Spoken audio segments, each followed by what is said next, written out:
Well, good morning, everyone. Thomas Montgomery. We get together most weekday mornings at this time at 8 o'clock Central to talk about strategies, tips, techniques, share success stories, and support each of you. Of course, the big picture is we have a 501c3 nonprofit that received a grant to help improve business financial literacy and increase access to capital for small businesses. We work with distribution partners like many of yourselves who help us create that community awareness, community engagement, and you are able to monetize that. Today's discussion is about leads. And this actually has an underlying point too, but let's just brainstorm for a moment. Where can you think that we could find leads? Because let's review the process first. What's the process? So the first thing that we do is we ask the lead a question to qualify them. Who can remind me what the question is that we ask the lead to pre-qualify? What is that question? Can someone type it into the Q&A, the question and answer? It's like a chat box. Let's start with that. So I know we're going to need leads, which we're going to discuss, but what are we going to do with the lead once we have them? And that's exactly right, Claude. We're going to ask them the following. Are you looking for funding to start or grow a business? So I think that question's important and it should be stated as it is here. So like Jeanette said, are you looking for funding? So she's capturing the first part. I think we need that full sentence. Are you looking for funding to start or grow a business? Then what do? We need to go ahead and determine their fundability score. Because if they're already fundable, now these fundability scores go from a 0 to 6, so we can make a comment of that here. So every business has a fundability score of 0 to 6, whether it's a brand new business or an existing business. There's a range. And so the primary thing that you do if you're one of our distribution partners is assess their fundability score. So I guess we won't say determine, let's replace that with assess. And we've had separate trainings on that, but what does that mean? It means that you use the checklist, which is on 509pacific.org on the checklist page over here on the right, and you're going to take them through these questions. Now, when you ask these questions, you need to elaborate on those, and to find the kind of the glossary to elaborate, it's just above. Because you wouldn't just a role play once. We have Greg on here. So if I were role playing this with Greg, would I just ask Greg, hey, do you need help creating a business plan? That is not enough information for Greg or any other prospect to really respond.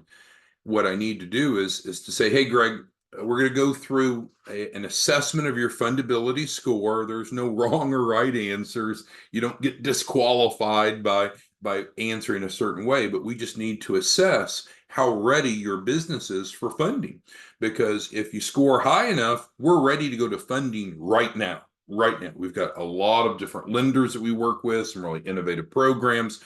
So if you're ready to go to funding right now, perfect. But if you're not ready, which we'll be able to determine by assessing, then we might want to do some work. So I have only 6 questions for you, Greg. The first one I have for you is, do you have a good business plan? Now, when I say a good business plan, I mean a lender compliant business plan. This is a business plan that describes your business, the services offered by your business, who the owners are, how much funding you're requesting, a breakdown use of funds, owners' bios, etc. Do you have that in place, Greg, or do you need help with that? And so you can see how I'm asking the question that's stated here, but I'm using this glossary to elaborate on it so Greg can give us an accurate answer. Now, we're not trying to get Greg to answer one way or the other, but if he says, oh, no, I have that, then we would give him a point. But if he doesn't have that, he doesn't get a point. And there's 6 questions that you would ask. And then, of course, there's 6 elements of the glossary. So that's the second thing that you need to do. Now, once in a while, not very often, I'd say about 1 out of 200 assessments that we do, we'll identify that we have someone that actually has a score of 6 out of 6.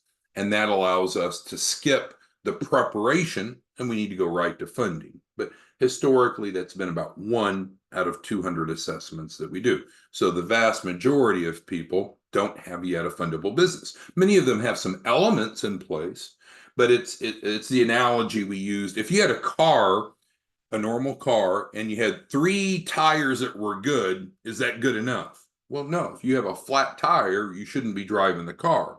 Well, if we don't have a 6 out of 6 on the fundability score, we shouldn't be applying for funding, at least not for larger business ones. Now, I know that often clients will say, well, wait, I've got to qualify for something now, right? That could very well be. So I'm skipping ahead a bit, but they can certainly enroll with you in the 4-week funding program. And it's a 4-week process, 28 days. So we certainly can look for a first tranche or seed capital initial funding right away. But we do need to get the score up to a 6 out of 6, and that takes 28 days. So what's the process? I know we're talking about leads, and I'm working around that, but what are we going to do with the leads? We're going to ask them if they're looking for funding to start or grow a business. We're going to assess their fundability score, which I just gave you a truncated training on, but you know where the questions and where the glossary is, and we had a separate training that went through it in more detail if you need. Then we need to have a call to action. Well, what could the call to action be? It could be to refer them into the free, I'll just shorten it.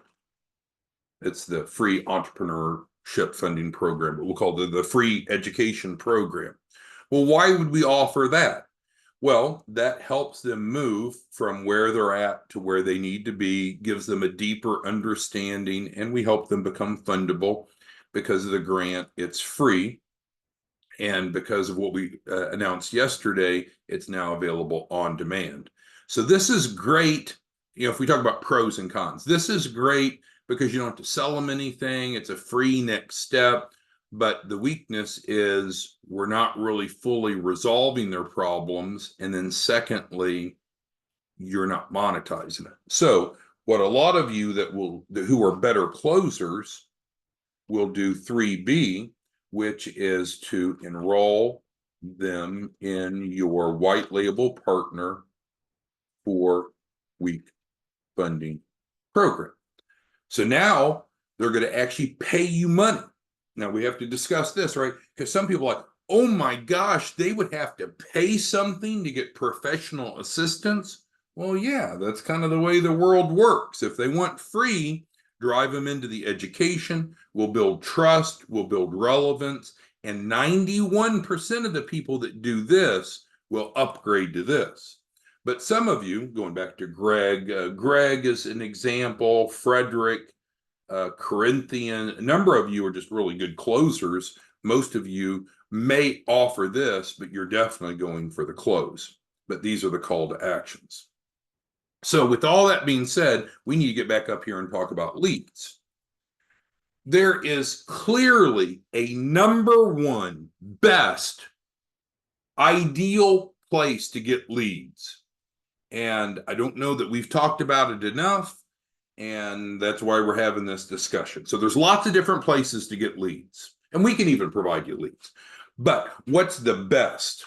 What is the absolute best source of leads? Who can offer an answer to that in the Q&A? There's one source that's entirely better than anything else, maybe better than everything else combined. Who can tell me what you think the absolute best source of leads are? Understanding what we're going to do with the leads. We're going to qualify them if they're looking for funding. We're going to assess their fundability score, and then we're going to have a call to action. So we need to know what we're going to do with the leads.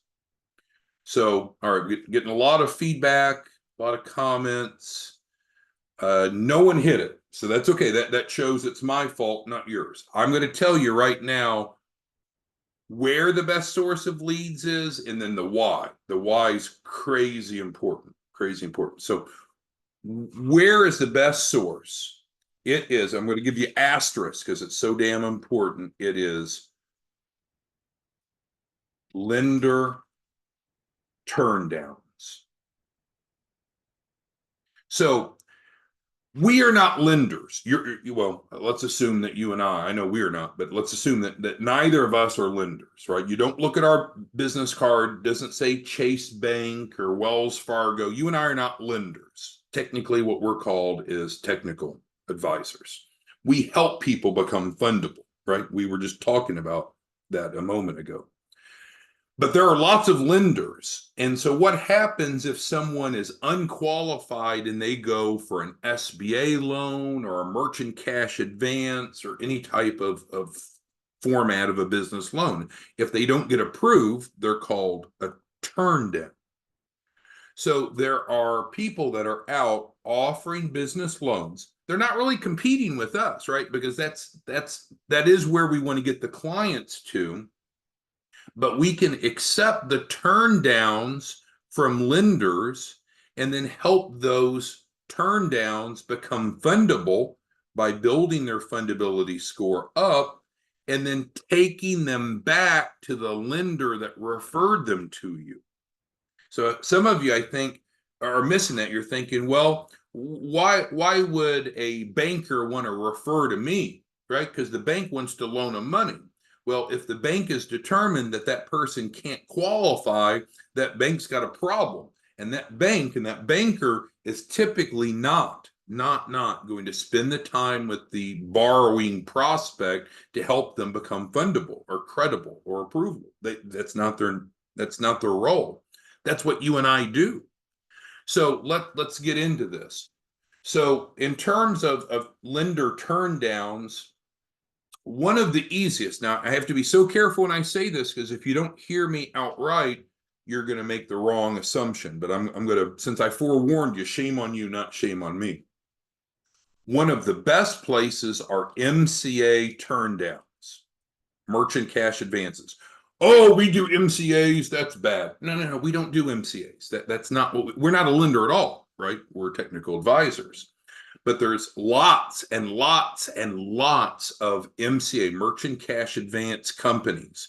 You can, if you Googled right now, fast business loan, I bet on your browser you would come up with multiple companies that offer merchant cash advances.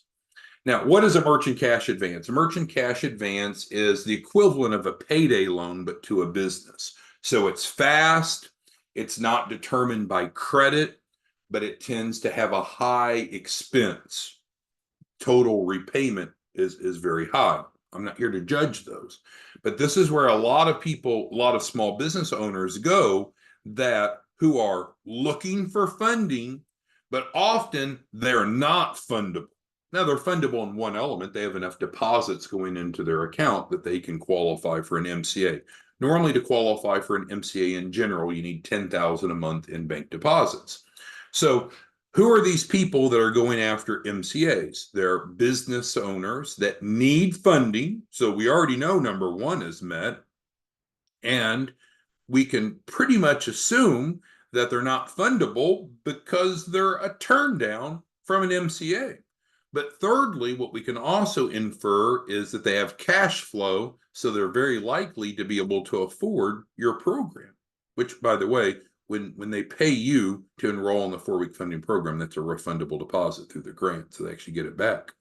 But here it is. So there's different types of lenders you could get turndowns from, and I know this is an advanced strategy, and I know right now that probably 8 out of 10 of you won't have the capacity or the willingness to implement what I'm saying. So I respect that. But right now I'm talking to the cream of the crop. I'm talking to the 1 out of 10 or the 2 out of 10 of you that are competent enough to look, and I don't mean that negatively, no offense meant, but the 1 or 2 out of 10 of you that's competent enough to do a little bit of research, find MCAs, merchant cash advances, reach out to them, and you ask them for their turn downs. And you say, hey, Joe, hey, Susie, I work with a 501c3 nonprofit. We're really good at helping businesses become fundable. What I'd like to do is help you get more of your clients funded. So you, the MCA, you're already doing the marketing, you already have the leads coming in, but how many turn downs do you have in an average month? Ask them that question. So let's put that down. It's so important. So how do you pre-qualify a MCA broker? You ask them, how many turn downs do you have in an average month? Oops, question mark. So that's how you'd ask them. So if they say a very low number, you need to move on because they don't have a big. What did we talk about yesterday? We talked about what do we do as entrepreneurs? We solve other people's problems. I'm showing you right now how, as a distribution partner, you can solve the problems of lenders who have turn downs, whereby they can refer to you. We take them through the 4-week funding program. We get them fundable, and then we send them back to the lender that referred them in. It's huge. And so one of two things just happened. Either a light bulb went off and you just realized this should be your marketing strategy, or at least a significant part of it. So those of you that get it, it will change your financial outlook in terms of how we work together, because this is where we should be spending our time and attention, getting lender turn downs. Why? They've already done the marketing, they've already generated the lead, but the applicant didn't qualify for any of the sources of fundings by that given lender. So now usually what they do is they just dismiss it. It's like, well, sorry, can't help you. Things get better, let me know. So now we can be a very proactive. So you can do this with bankers, business bankers at Chase, Wells Fargo, Bank of America. You can do it with alternative lenders, but maybe the easiest to cut your teeth on would be MCAs. Now, if we say that MCAs, merchant cash advances, really aren't often the best funding source for small businesses because of the expense and the onerous repayment schedule, then all of a sudden maybe we have an ethical decision. Well, if an MCA broker, and I guess we'll add that broker, if an MCA broker refers us someone, are we doing a disservice to the client to send them back? Well, I think we have an ethical obligation to send them back to the referral partner that's a lender. And then secondly, we can help that client then qualify for the MCA, so the broker's happy, the broker gets paid, the broker will continue to refer you, but then we can turn around and strengthen that client more. So now we can go get a traditional business loan, like up to a 5.5 million SBA loan. They can pay off that MCA and everyone's happy. But you don't want to go cut this guy or gal off at their knees. If we don't refer back, then they're much less likely to refer to you. You could even do a revenue share with them. So let's take Celino, who's on here today. Good morning, Celino. So Celino goes to an MCA broker, which they're so easy to find. They're all over the internet. They're very aggressive marketers. So they're really good at what they do, but not everyone qualifies. So even though they're really good at what they do, they still have turn downs. So Celino could call that MCA broker. He could pre-qualify them to find out, do they have much in volume of turn downs? Now, even if they only had 3 or 4 a month, I mean, some of you, if you had 3 or 4 more clients a month coming through the 4-week funding program, that would change your outlook. That would put about $44,000 a month in your pocket. But regardless, you can decide if there's enough volume to be worth your time. And then you could also do a revenue share if you wanted, of the upfront, because with the 4-week funding program, you as the white label partner, you choose how much the client pays up front as the refundable deposit. Most of you are charging $2,000. That's the norm. Don't have to, but that's the norm. Well, what if you shared a little bit of that $2,000 with that MCA broker? Now you've completely flipped their financial outlook, because they had a prospect that couldn't get qualified, so they were making $0. Now you're putting a little bit of money in their pocket. Let's say you give them $100 or $250 for the referral if they sign up and pay you. So it's not out of pocket, it's only sharing the money.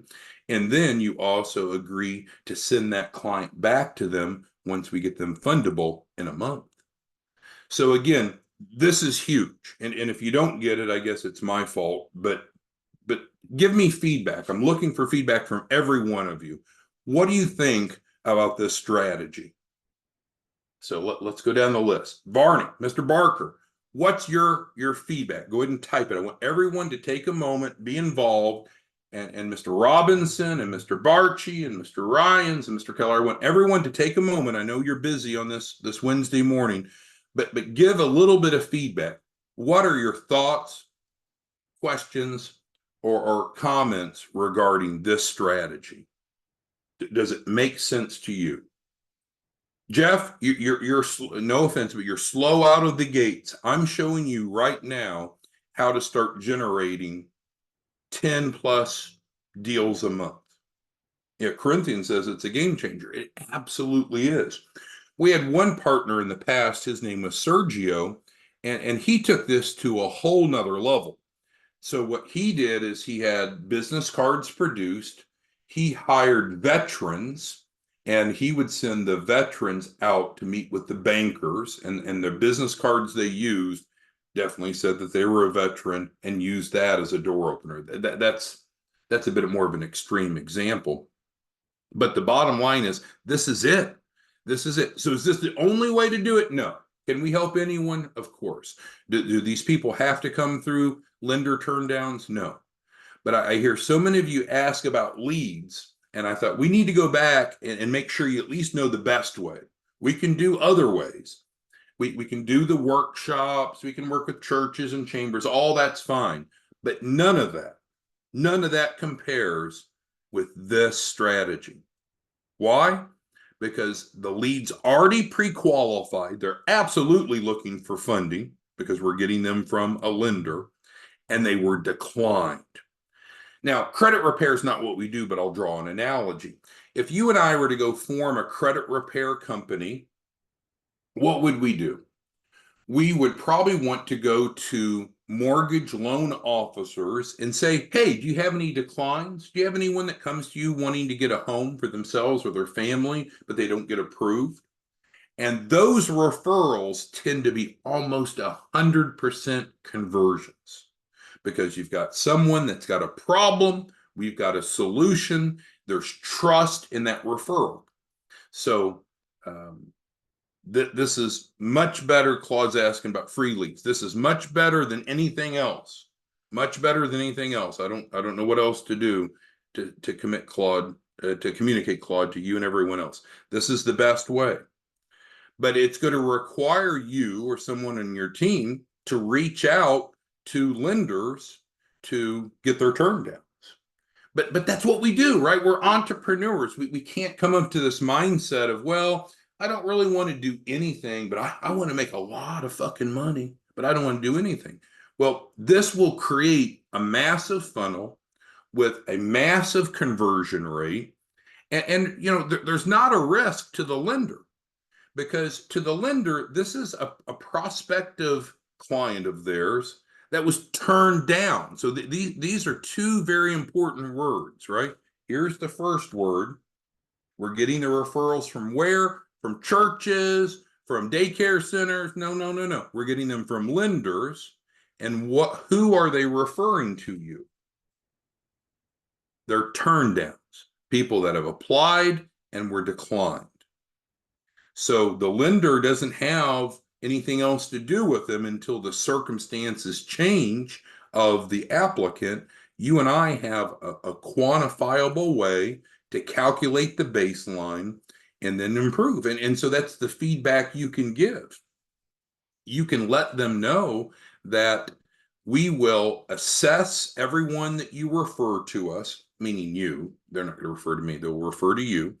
So what's the first thing that's going to happen? You're going to, because you already know the answer to number one. So then you're going to assess their fundability score. And then you want to go back to the referral source, the lender that referred them to you, and let them know what their baseline score is. We calculate that here using the glossary. And then what's the goal? To get them to 6 out of 6. Now, do we actually have to be 6 out of 6 for an MCA? No, the truth is you don't have to be. There are some lenders, some loan programs that aren't as rigorous as the SBA that requires a 6 out of 6. But if you try this, it'll work. It'll change your outlook. The money that you'll make from now through the end of the year will greatly exceed cumulatively the money you've made so far. So in 3 months, what's my point? In 3 months, you'll make more than you made in the past 9 months. You should be able to turn 6 figures a month doing this.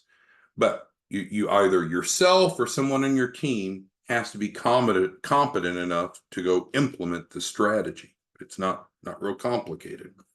I was talking to one of our referral partners earlier today, wonderful woman, and she is thrown off a bit because her husband has some health issues. And so he and she are in our prayers, and we understand. But what's my point? You each are CEOs of your business. Now, maybe you have multiple businesses, but in our world together, you're the CEO of your business. You run a white label partnership. If not, you should, and you can do that right here on this white label partner page. But you're the CEO of your business. That does not mean you have to do it alone. So if you don't have time to do this because you've got a sick husband or you got a really hot girlfriend, whatever's going on in your life that's keeping you from doing this, then have someone else do it for you, right? The concept of owning a business doesn't mean that you have to be a one-person show. So I told her, and I feel for her situation, her husband's. I said, well, I have stage 4 cancer. I'm on narcotics 24 hours a day, 7 days a week, morphine and Percocet, and often others to control the pain. I understand as well as anyone how health issues can impact our ability to work, but we've got to fucking stop making excuses and go make money. So if she can't do it, she needs to hire someone, W-2 or 1099, to go do it. Because businesses that don't make money close. Businesses that don't make money are not profitable. And frankly, businesses that don't make money are not needed. So each of you that have a white label partnership, we need to start making money if you're not. And this is the absolute best source of leads. All right, well, hopefully that was helpful. If you need any assistance, you know how to reach us. Of course, we're still doing all the other things we talked about, doing the workshops and so forth. All of that is still relevant. We're not moving the cheese. We're not changing anything on you. But I needed you to know for those 10 or 20% out of you that are high potential partners, you should be focusing on this. All right, thanks everyone. We'll see you back tomorrow morning.